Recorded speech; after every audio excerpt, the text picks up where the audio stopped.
What's up? Derek here with another pickups video. So this is gonna be like basically entirely Switch games, and in like the last 6 months worth of pickups for me. But yeah. Anyways, so first game is a game that I've been playing recently, Monster Boy and the Cursed Kingdom. Like I have kind of like a love-hate relationship with this game. Like there's so much to like about this game, and like coming from playing Wonder Boy. Like Wonder Boy was such an awesome game, and this game is like Wonder Boy times five. Like it's a longer game than Wonder Boy. It's got like way more happening in the world, and the characters that you like come across in this game are so much more interesting than anything that you come across in Wonder Boy.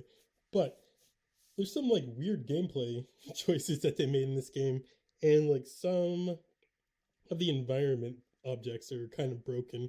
But anyways, like I said, I've been playing through this game, really liking it, and overall the good outweighs the bad. Next game up is Dragon Mark for Death. This game looks freaking awesome after I saw like gameplay of it.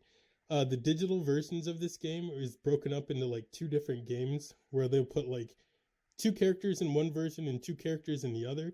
But if you buy the physical version, you get both versions of the game, so you get all the different characters.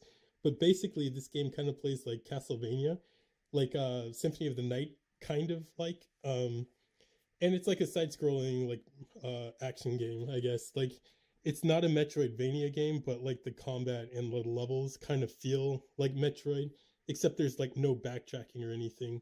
And then like each character has their own like different fighting styles. Like the witch uses magic, shinobi uses like shinobi weapons, the warrior kind of like temp or the warrior uses like warrior attacks and stuff like shield and like strong sword attacks, and then the temptress uses magic too. So like I don't know, like it gives you a way to play the game however you want to play it. And like I said, it looked really good. The sprite work in this game looks so awesome. um Trying to think of a place to put this. Okay, next game up is going to be a game called Cube Creator X. This game is a Japanese import. Um, I think this game just got an English patch, which is why I decided to try to play it. But basically, it's kind of like a mix between, I guess, like Minecraft and like Dragon Quest Builders. Like it's a narrative-driven voxel game, and it seemed like it was pretty interesting. Like you could kind of like build things however you want to, like in most voxel games, and like I said, it had a story going on. I don't really like Minecraft, mostly because of who created it, and yeah. Anyways, so like I don't play a lot of Minecraft, but I like Dragon Quest Builders. And then like since this game kind of reminded me more of Dragon Quest Builders, I decided to give it a shot. And it was like a really cheap game. Okay, next game up is Titan Quest. This is another one like THQ Nordic can kind of go jump off a cliff, but like the game was super cheap. This game and the next game I ended up getting for like $13 each, and I love isometric dungeon crawlers, so I decided to get this game and play through it. So it's like a Diablo-esque kind of game. Let's see if we can get it. It's been a while. I still remember the tricks. There we go. So it's like a Diablo-esque like dungeon crawler, and yeah, it just looked like a pretty cool game. And I haven't played an isometric dungeon crawler on the Switch yet, so I'm kind of interested to see how this plays, because I've been thinking about getting Diablo 3, but like I've already played through Diablo 3. It's I don't know, it's not really interesting to keep playing through it. But the next game up is going to be Battle Chasers. Battle Chasers is another game that looked awesome. It's a turn-based RPG game with like a really cool art style, and it was super cheap. Yeah, again, got this game for like $13. Which like the Switch, I really love the Switch. The games like actually go on sale. It's like the first Nintendo console where games go on sale, and there's just a huge variety of games, and like the region free aspect of it also makes it awesome. But the next game up is going to be the Capcom Beat 'em Up Collection. I'm like 99% positive there is no physical edition of this game outside of Asia, which is why I decided to just import a copy of the Japanese release. but it's just a collection of side-scrolling arcade beat 'em ups. Like some of these games on their respective console releases are like pretty expensive, and Battle Circuit I don't think ever got like a console release. And like one game that I really wish was on this thing is Alien vs Predator, like the Capcom arcade game. That game has never released on a console, and like after it left arcades, it pretty much died.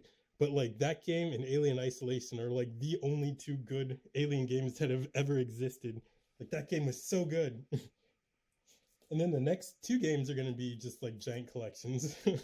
So like Sega Genesis Classics Collection, this game went on sale. I decided to pick it up.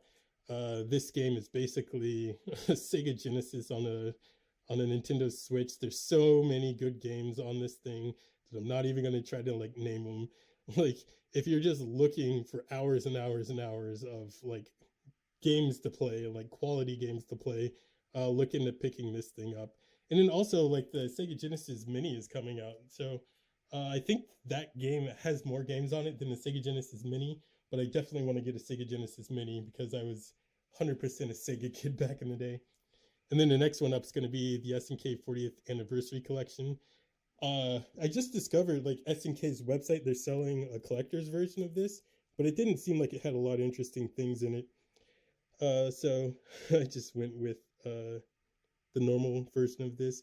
But this is like the Genesis Classics Collection. I think the Genesis Classics Collection has more games on it and like a little bit higher quality of games. But like I like SNK games good enough. And yeah, collection was cheap, so might as well. Okay, next game up, or next couple games are going to be super rare games, super rare published games. First one up is the Pharaon Collection. I will say, like up front, this game is not for everybody. I haven't played the second two games, but I played the first game before I bought this collection, which is why I just decided to give it a chance. But like, it says it's a retro-styled adventure RPG game. I'd say like art-wise style, it definitely has like the old retro adventure game look, like NES or like Game Boy.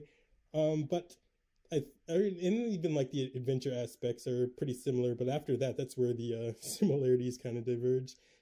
This game, the combat in it's kind of non-existent. Combat is basically you bumping into enemies. But like that's where the combat system kind of gets interesting though, because like if you and an enemy are the same level, you'll both do like one damage to each other, and so then that like forces you to kind of have to manage your health. And like the more enemies you kill, they'll like lead to you leveling up, and then you have to keep leveling up to take on like stronger and stronger enemies, and then you just kind of like have to like do that to get through different areas to solve different puzzles to ultimately beat the game. So like overall, it's a pretty fun game if you just kind of like chill puzzle adventure games. And like the second and third game have a different art style, so I imagine they probably have a different gameplay style, but I haven't played them yet. So they might be completely different games. But overall, I like the first game enough to kind of warrant buying that game. And you can buy them digitally from the eShop for like the whole collection for like $5 or something like that. And then the next game up is Knights of Pen and Paper. I have these two games on Steam, and I liked them. And when I found out they're coming out on the Switch, I was like, yeah, I'll probably pick them up. So these two games, I think like the idea of them are really awesome. Execution is kind of like a little bit lacking. Let's see if we can get it to zoom in.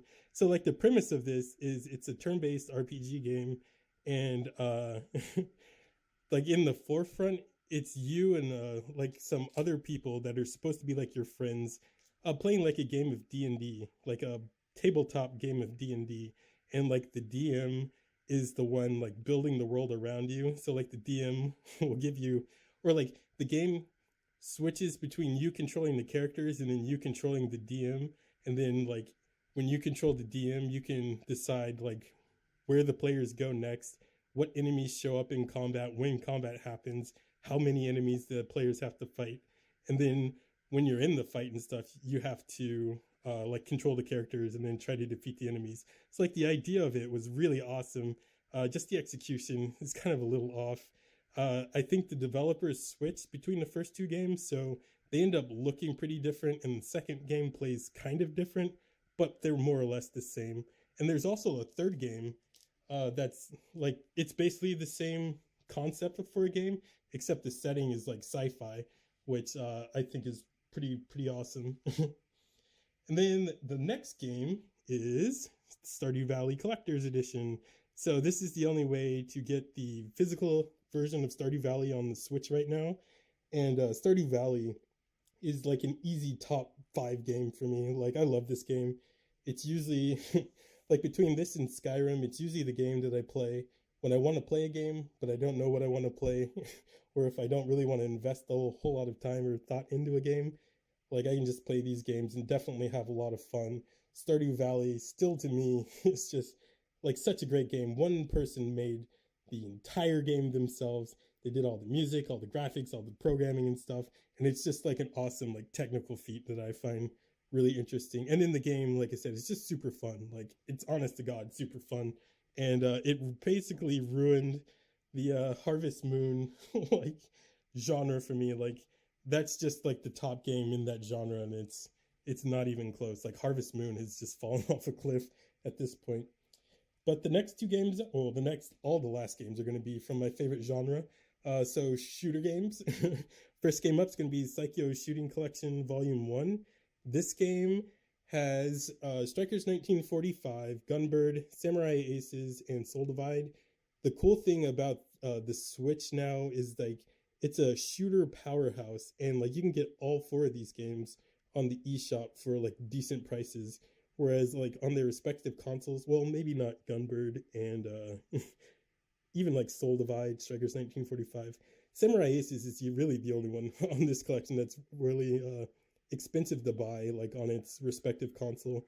But the other 3 still aren't very cheap, but you can get them digitally off the eShop for like really cheap, and then you can get this physical version for a really cheap price. And then the second volume, Psycho Shooting Collection Volume 2, this is the one that I would actually recommend more because it has Dragon Blaze and Gunbird 2 on it, and those 2 games are freaking amazing. And Dragon Blaze is a super expensive PS2 game that never released in the US, and the PAL and Japanese versions of the game just go for ridiculous prices. And then Gunbird 2 is awesome on the Dreamcast, and it was another one that was pretty expensive. And then the other 2 games, worth playing, but definitely you want this collection for Dragon Blaze and Gunbird 2. And Volume 3 actually releases next month, so I will be looking forward to picking that one up. And then outside of those, we just got a couple other ones. Shikondo Soul Eater. This game is a bullet hell game. This game kind of reminds me well, I guess there's nothing to look at. So, like, if you've ever played Castle Shikigami, this game is like Castle Shikigami if Castle Shikigami ever took itself seriously. Like, this game has an awesome art style. The basic gameplay is like Castle Shikigami. It's like a light bullet hell shooter. And I don't know, I think it's a really cool game.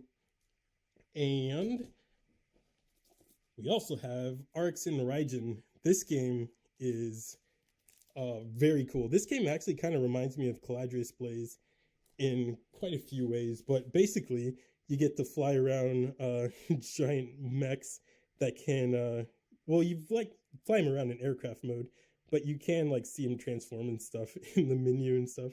But like it's another one. It's kind of like a moderate bullet hell shooter, but it's got like really great shooting mechanics, and it's one of the rare shooters that actually like takes up the entire screen. So I think that's pretty cool. And then this collector's edition on PlayAsia was really cheap, so I didn't mind buying it. And then the very last game is going to be Ketsui. This game got a PS4 release. I played it on the PS3. This game was awesome on the PS3, so I was like, might as well pick it up on the PS4. Let's see if we can get it. So this game is definitely a bullet hell shooter. This game does not hold your hand. This game, I kind of like. One of the mechanics in it is that the more you play it, the more the game opens up. So like when you very first start playing this game, you have maybe like 1 continue and like a couple of lives. So if you're not really great at shooters, you'll probably die almost immediately and have to restart the game. But when you do that, you'll get like another life and then like if you keep playing the game, then you'll eventually get more continues, and if you keep playing the game, you get more lives per continue, and then more continues per game. And like I said, like just the game opens itself up more and more to you, and then it opens up like different challenge modes. If you do those challenge modes, you open up even more of the game. And like I just thought that was a cool mechanic to kind of give you incentive to keep playing the game. And yeah. There's also another game on the Switch that I've been playing called Devil Engine, which is like if Gradius tried to mimic Ketsui, you basically get that game.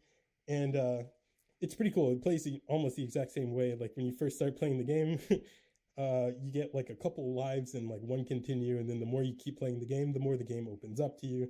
Um, but yeah, like I really like Devil Engine a lot, and that's it's digital only, unfortunately, so no physical copy, but definitely worth a play if you are a shooter fan. But anyways, that is my pickups for like the last 6 months.